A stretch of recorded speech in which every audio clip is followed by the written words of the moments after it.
Tonight, I'll tell you a story about a cabin deep in the forest. But don't roll your eyes just yet, thinking you've heard this 100 times before. Because this time, the thing lurking in the woods isn't human. And the ending of this story will make you question the shadows in your own mind. But before we descend into the darkness, if you're someone who enjoys strange, dark, and mysterious stories told like a journey into the unknown, then you're in the right place. That's all we do here, and we upload once a week. So if you'd like to stick around, the next time the like button asks if it can help you with something, tell it you've just rescued a stray puppy and you'd love for it to adopt it. And when it agrees, go ahead and drop off your little pup. But don't tell it that the puppy is actually a very hungry saltwater crocodile. Now then, turn off the lights, sit a little closer to your screen, and prepare to step into the shadows.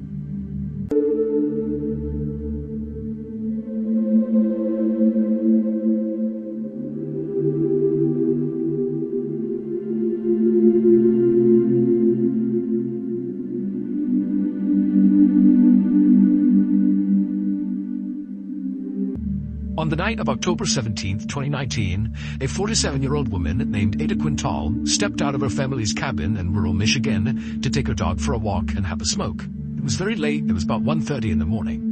Now, this cabin where she was staying was very isolated. It was about a half-mile away from any neighbors. But Ada actually enjoyed the solitude.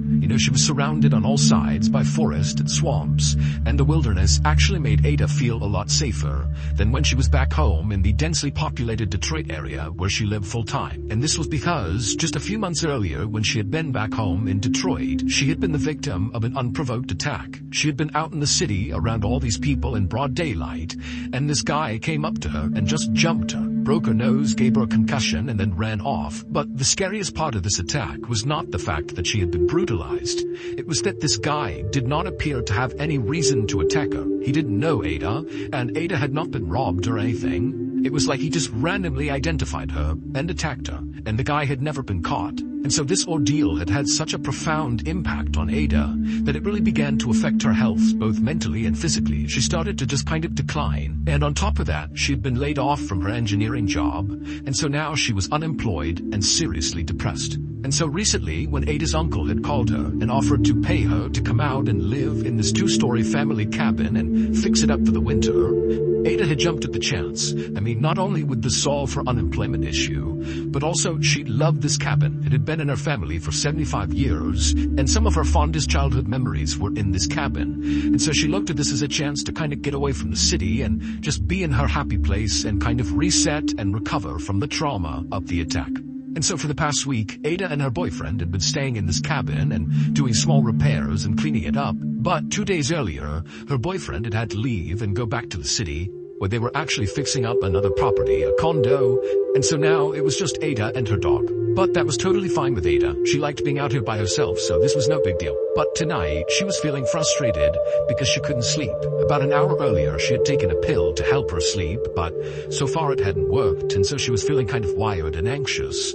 And so she had decided to go on a walk with her dog in hopes that that would clear her mind and allow her to finally get some rest. Now, these roads that surrounded this cabin were kind of small and zigzaggy, and, there weren't any street lights. This is not exactly a good place to go for a nighttime walk. But Ada knew this place like the back of her hand, and she also carried a 9mm pistol in her pocket, just for protection. And so after walking for a few minutes down one of these dark winding roads, Ada's dog stopped to relieve himself on the bush. So as the dog was going to the bathroom, Ada just casually smoked and waited. But at some point the dog just stopped going to the bathroom, turned slightly and began growling, and its ears perked up, and it was looking off into the darkness right ahead of them. And so Ada instinctively took her flashlight and raised it up and aimed it in the direction her dog was looking. And right away, the cone of light illuminated these 2 eyes, looking right back at Ada. And immediately Ada knew what she was staring at. It was a mountain lion. And so doing her best to stay calm, Ada slowly reached into her pocket to pull out her gun, but before pulling it out, the 2 eyes blinked shut, and then she heard it kind of turn and run off into the forest. It was gone. Once Ada was sure the mountain lion really was gone, she breathed a sigh of relief and then very quickly tugged on her dog's leash. They turned around and she hustled back towards the cabin. When Ada reached her cabin, which was all lit up because she had left all the lights on before she had left, she jumped up the front steps, she opened up the door, she went inside with her dog, and after letting her dog off the leash, she shut and locked the door. Then she grabbed her phone and texted her boyfriend to tell him about this mountain lion. And then after hitting send, Ada felt relieved to be back in her cabin, but at the same time, she still felt very on edge. I mean, she'd been, just a few feet away from a mountain lion in the middle of the night, in the middle of nowhere. But as Ada was doing her best to calm herself down, she heard this noise coming from outside the living room window, almost like twigs snapping, like somebody was walking past the window. And so the way this cabin was set up is when you first walked inside, you were in the kitchen, and then the back half of the cabin was a living room. And then there were also stairs leading up to a second floor. But from in the kitchen, you had a clear line of sight into the living room and vice versa. It was kind of like one big room with two functions. And so from where Ada was standing in the kitchen, she could clearly see the window in the living room where this noise had kind of come through. But because the inside of the cabin was all lit up and the outside was dark, from her perspective, all she could see was a reflection on that window. So to look outside that window to see what had made that noise, she would need to get right up next to the window. And so feeling pretty nervous at this point, she walked across the cabin, she made her way towards this window, and then she pressed her face right up against the glass to look outside. But all she saw outside was just darkness. I mean, there was nothing out there. And so Ada stepped back from the window and started to wonder if maybe the sound she had just heard was maybe that mountain lion. Maybe it followed her back here. That was terrifying, but at least she was inside. But also she was thinking to herself, mountain lions are not known for being aggressive towards humans, and they wouldn't come up to a cabin like this and prowl around outside. That's just not what mountain lions do. But Ada didn't really have any other explanation, and so she told herself, it's gotta be nothing, there's nothing out there, this is a safe place. And so she kind of forgot about the noise, and she took off her coat and put her stuff down, and then she sat down on the couch in the living room, turned on the TV, and tried to relax. But only about 20 minutes later, when Ada had finally relaxed and was even thinking about getting into her bed and going to sleep, she heard another noise coming from that same window in the living room. And this time when she looked up and looked out that window, despite the reflections inside the cabin, she could clearly tell there was something moving outside of her cabin, and it was definitely not a mountain lion. It looked like a man. And so Ada had to stifle a scream, and then instinctively she lunged for her gun on the coffee table, and then darted behind the couch and crouched down to make sure whoever was out there couldn't see her. And then, with gun in hand, she began calling out to the person out there that, hey, I'm armed, if you come in here, I'm gonna shoot you. But it was just silence. And then Ada strained her ears to try to hear any sound that would give away where this person went. Were they still outside that window? Had they moved somewhere else? But all she could hear was the sound of the wind whipping outside and an owl hooting off in the distance. But then, right as Ada was starting to wonder, to really see somebody out there, is this all in my head? That's when she heard the distinct sound of footsteps on her front porch. And so again, Ada had to stifle a scream, and she darted to the other side of the couch, preventing the person from the front of the house to seeing her now. And she grabbed her phone and she was dialing 911, and she was about to hit call when she stopped herself. And she began to wonder, am I just totally overreacting here?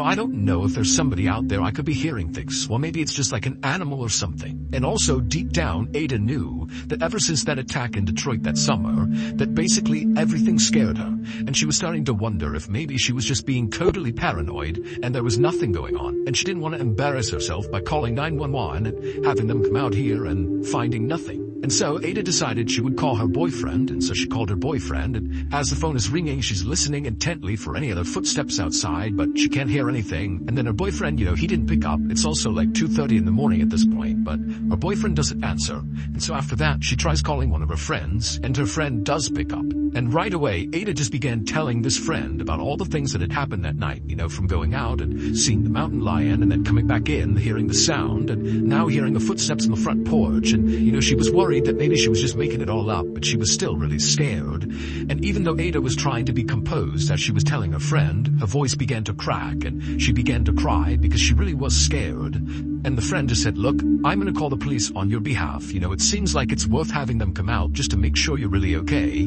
Give me the address and I'll tell them where to go. And so Ada would give her friend the address, but she told the friend, thank you, but do not call right now. Just please stay on the phone for a minute and let me just do a quick investigation. I mean, look out the windows, and just really make sure that this is nothing before you call the police. And so the friend said, okay, look around, but then I'm calling the police. And so with her phone and her gun in hand, Ada very carefully crept out from behind the couch, keeping a low profile, staying below the sight line of all the windows. And she crept from the living room into the kitchen towards the front of the house. She walked over to the sink, and she very slowly raised her head until she could just barely peek through the window right above the sink that overlooked the front porch, because remember, that was the last place she had heard sounds, from the front porch. And so she very carefully peeks and looks out the window, and there's nothing there. Nobody's on the porch. It's just empty dark forest. She's safe. Ada let out a relieved half-cry, half-laugh, and then stood all the way up and felt totally ridiculous, because clearly she had just imagined, all these people wandering around the outside of her house. And so she was about to tell her friend that, hey, sorry, there is no issue here, don't call the police. But before she could get the words out, Ada happened to turn around and was looking back towards the living room, and she froze. Because there, in that same window she'd heard those sounds coming from in the living room, was now the silhouettes of two men, clear as day, just looking in the window, right at Ada. And so, acting purely on instinct, Ada just raised her gun and aimed it at these two men, and to her horror, the two men also raised guns and aimed them right back at Ada. And so Ada just started firing her gun at the window, and these men began shooting back at her, and right before Ada leapt to the ground, she was pretty sure she hit one of the men in the head with one of her rounds. And so she lands on the ground. It's absolute pandemonium at this point. Then her friend who's stolen the phone is screaming, like, what's going on? What's going on? And all Ada could think to do was yell out, there's two men, they're shooting at me. I think I shot one of them. And the friend is screaming, I'm gonna call the police. And then the line goes dead. And Ada, who's crouched down behind the kitchen island at this point, she realizes all the shooting has stopped. It's now dead silent in the cabin. And so for a second, Ada was thinking to herself, maybe I managed to shoot both of them, and that's why it's quiet right now. But then another thought began to enter her head, that maybe she had only shot one of them, and the other survivor was moving into position to maybe ambush her. And so as she's running through what she's gonna do, she hears this horrible loud thumping sound right above her in the second floor of the cabin. Now Ada knew at this moment she should just get her dog and run, because if this second shooter has survived and has now come into her cabin and is upstairs, that means the forest is now clear and she can make a run for it. But as she sat there by the island, still clutching her gun, in this beloved family cabin of hers, she began thinking about the fact that ever since that attack in Detroit over the summer, that had totally wrecked her life and made her scared of everything. And so as she heard the sound of whoever this was marching around in her second floor, she made a decision. She was going to stand her ground and fight. And so she took a deep breath. She stood up. With gun in hand, she made her way to the stairs and began to go up.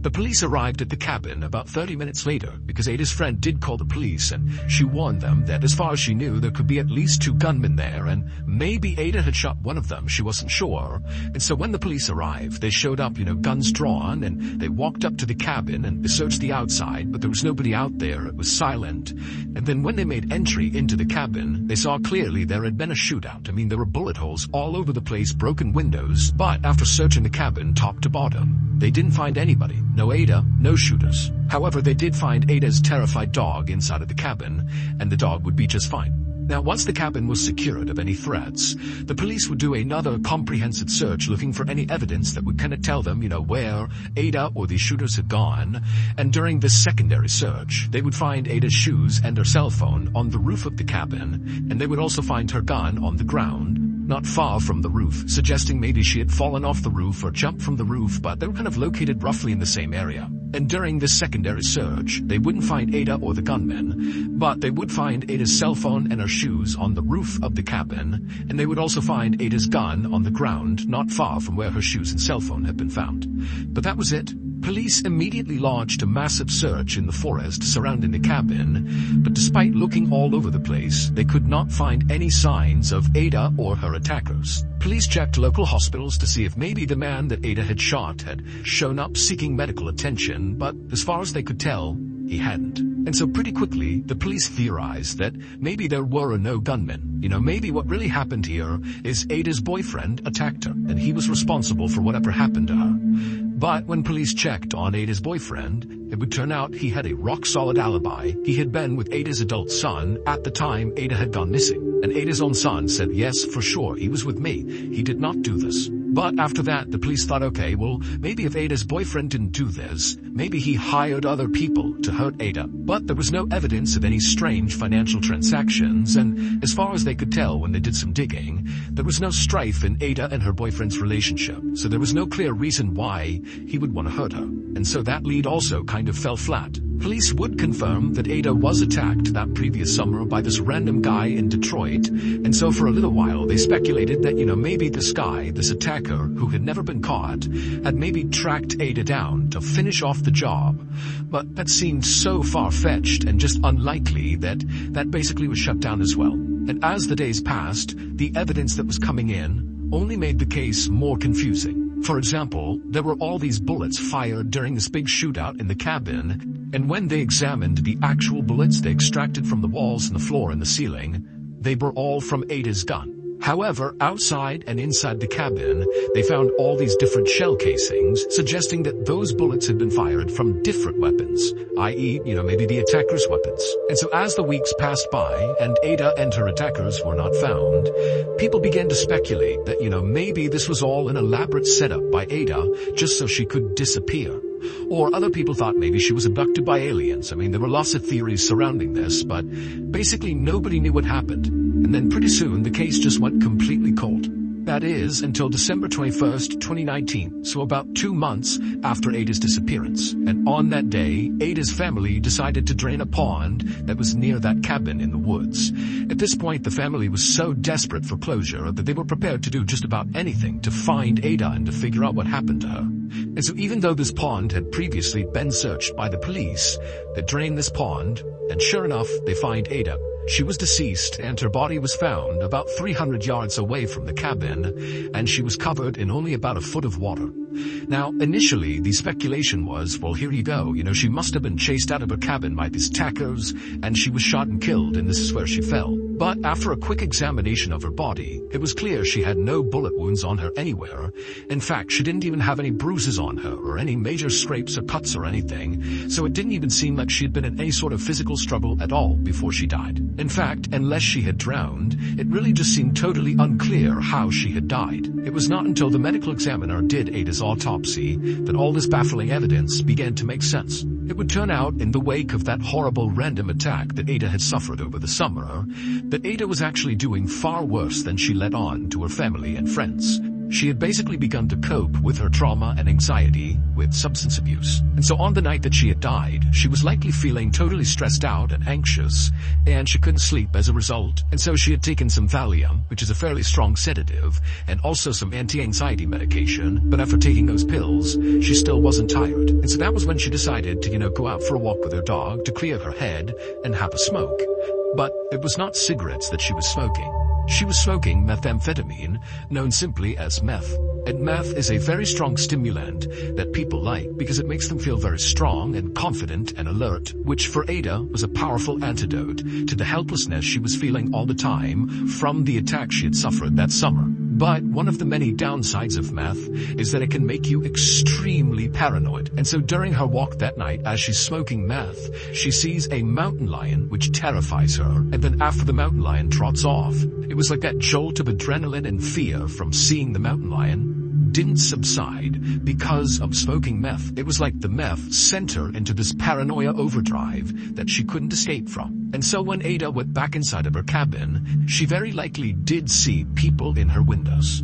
But almost certainly it was just her own reflection, but again, she's in this meth-induced paranoid state, and so instead of realizing it was her own reflection, she thought it was like intruders coming to get her, and before long she'd raised her gun and thought the people outside were raising their gun back at her. But again, it's just her reflection, and so when she was shooting, she was basically having a shootout with herself. And then as for, the strange noises she was hearing, like the footsteps on the second floor, very likely those were just natural sounds kind of happening outside. She's out in the middle of a forest. There's lots of noises that are totally natural at night.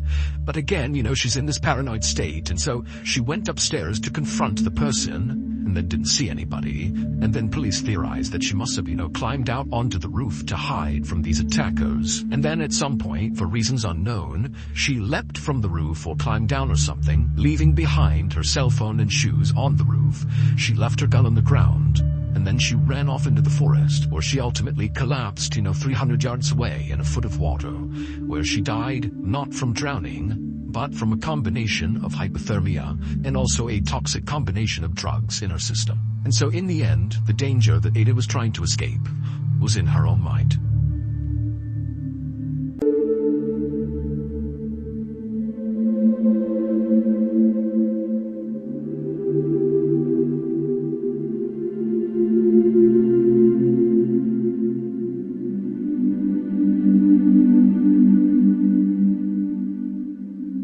So, that's the story. A simple cabin in the woods, or so it seemed.